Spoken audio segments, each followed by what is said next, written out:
এক খোদা পৃথিবী চালাতে পারে না, তিন খোদা লাগে, তিনজন মিল্লা পৃথিবী চালায়।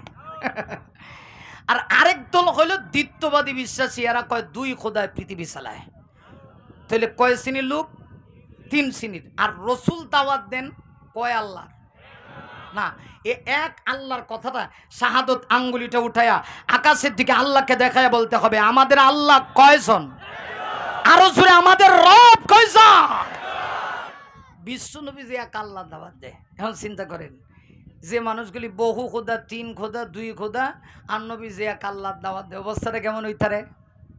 দেখে গেল হায় হায়, রসুল যখন এক আল্লাহ দাওয়াত দেয় নিজের আপন মানুষগুলি রসুলের বিরুদ্ধে চলে গেছে। আপন মানুষ যেমন রসুলের চাচা আবুল আহাব, মক্কার লিডার নেতা।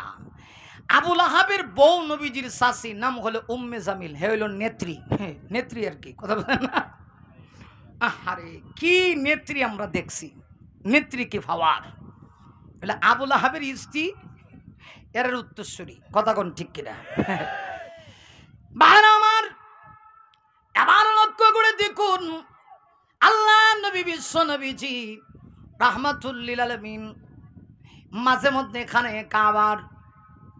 কাবার দেওয়ালের সঙ্গে নবীজি ফিট টেকাইয়া দুইটা হাত বাড়ায় দিয়া আমার আপনার নবী বিশ্ব নবী আল্লাহকে ডেকে বলতেন, প্রভু গো কেমনে আমি বরদাস্ত করি, আমি তোমার দাওয়াত দিই, আমার মক্কার মানুষগুলি শুধু বিরোধিতা করে তা না, আমার ঘর, আমার নিজ ঘর, আমার পরিবার, আমার চাচা, আমার চাচি আমার বিরুদ্ধে লেগে আছে। আল্লাহ গো, অথচ তুমি আমাকে গোটা পৃথিবীর দায়িত্ব দিয়েছ। আল্লাহ তুমি আমাকে ধৈর্য ধারণ করার শক্তি দাও। নবীজি তখনও কিন্তু এক আল্লাহর দাওয়াত দেওয়া বন্ধ করেন না, নবীজি তার মিশন বাস্তবায়নের পথে হেঁটে চলছেন, ঠিক কিনা? চাচা চাচি এলাকাবাসী সবাই বিরুদ্ধে চলে গেছে, রসুল দাওয়াতের কাজ করেই যাচ্ছেন। এখানে অনেক কথা ছিল, সর্বশেষ আমার পানের ভাইরা একটা সময় দেখা গেল আমার রসুলের দুজন অভিভাবক, একজন ছিলেন চাচা আবু তালেব। আবু তালেব কিন্তু রসুলকে খুব বেশি ভালোবাসতেন, মহব্বত করতেন। চাচা আবু তালেব তিনি দুনিয়া থেকে বিদায় নিয়ে গেলেন এবং রসুলের কলিজার টুকরা স্ত্রী নবীজি যাকে সর্বপ্রথম বিবাহের বন্ধনে আবদ্ধ করেছিলেন, রসুল যাকে সর্বপ্রথম বিবাহ করেছেন আম্মাজান খাদিজাতুল কুবরা, রসুলকে কলিজা দিয়ে ভালোবাসতেন। পৃথিবীতে এমন স্ত্রী আর আরেকজন হতে পারে না যে স্ত্রী তার স্বামীকে, তার জীবন যৌবন যা কিছু আছে সব কিছু দিয়া স্বামীকে ভালোবাসে, তিনি আর কেউ না, তিনি ছিলেন আম্মাজান খাদিজা। দেখে গেল কিছুদিন পরে আম্মাজান খাদিজারও ইন্তেকাল হয়ে গেল।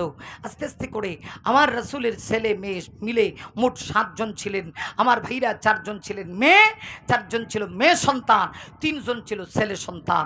এর ভিতরে 2টা ছেলে সন্তান আগেই একেবারে শিশুকালেই পৃথিবী থেকে বিদায় নিয়েছে।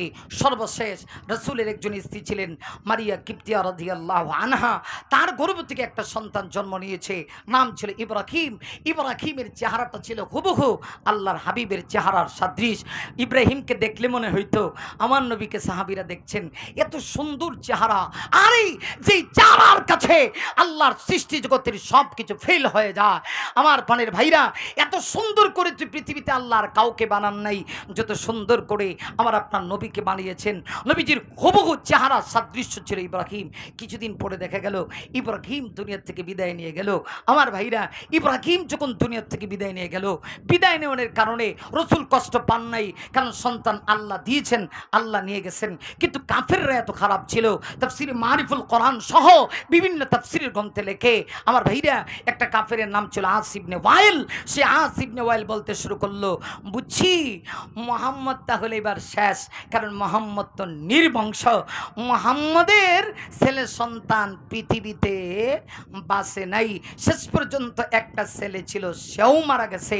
আমার পানের ভাইরা, আস ইবনে ওয়াইল বলতে শুরু করলো, মোহাম্মদকে নিয়ে বিভিন্ন মঞ্চে গিয়ে বলে মোহাম্মদকে নিয়ে টেনশন করে লাভ নাই, কারণ মোহাম্মদ দুনিয়া থেকে চলে যাবে, মোহাম্মদের মিশন বন্ধ হয়ে যাবে।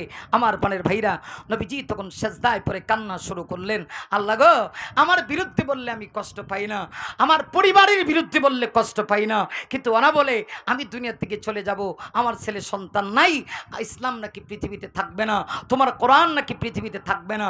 নবীজি যখন সেজদায় পরে কান্না করে, আরশের মালিক মহান আল্লাহ বরদাস্ত করতে পারে না। বাইরে আমার আল্লাহ রাব্বুল সঙ্গী হযরত জিবরিলকে পাঠায়া দিয়ে আমার আপনার নবীকে সান্ত্বনা দেওয়ার জন্য, খুশি করার জন্য মহান আল্লাহ রাব্বুল আলামিন সূরা কাউসার আল্লাহ নাযিল করছে। শেষ। আমি কিন্তু 1 মিনিট এদিক সেদিক করবো না, কারণ আমার পরের বক্তা কিন্তু সাধারণ কোনো বক্তা না, ওনাকে বসায় রেখে 1 সেকেন্ডও নেওয়া যাবে না। এখানে আমার আলোচনা এখানেই শেষ করছি। আরশের মালিক মহান আল্লাহ নবীকে সান্ত্বনা দিয়া সূরা নাজিল করলেন। নাজিল করে আল্লাহ পাক জানিয়ে দেন, রসুল আপনি টেনশন করেন না, আপনি বিচলিত হয়েন না, আপনি মন ঘাবড়ায়েন না। ওরা বলে আপনি পৃথিবী থেকে চলে গেলে আপনার নাম নিশানা থাকবে না। জবাবে আমি আল্লাহ সূরা দিয়া বলছি, ইন্না আতাইনা কাল কাউসার, হে রাসূল নিশ্চয়ই আমি আল্লাহ আপনাকে দান করেছি কাউসার। সুবহানাল্লাহ, জোরে আওয়াজ করে বলি কাউসার দিয়েছি। কাউসারের অনেক ব্যাখ্যা আমার পানির ভাইরা, এর ভিতরে 2টা মতামত আছে, সেদিকে যাব না, সহজ করে বলি ওয়ান নাহরু ফিল জান্নাহ। আল্লাহ পাক সান্ত্বনা দিয়ে বলেন, নবী গো কাউসার হচ্ছে জান্নাতি একটা নহর।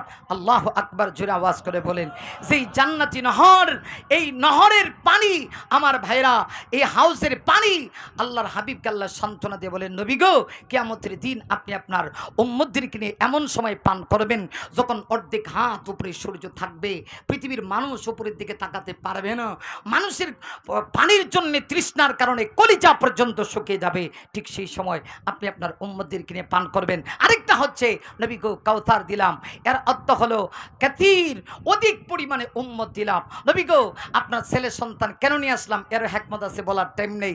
আমি ছেলে সন্তান নিয়ে আসছি আপনার সম্মান বাড়ানোর জন্যে, কিন্তু আপনার ছেলে সন্তান নিয়ে আসলে কি হবে, কিয়ামত পর্যন্ত আপনার অসংখ্য গণিত রোহানি উম্মত থাকবে, যারা থাকলে পরে আপনার সম্মান পৃথিবীতে থাকবে। শেষ কথাটা বলতে চাই, আপনারা কি বলেন, নবী নাই, নবীর আদর্শ কি নাই, নবী নাই, নবীর আলোচনা নাই, কিয়ামত পর্যন্ত থাকবে কি থাকবে না?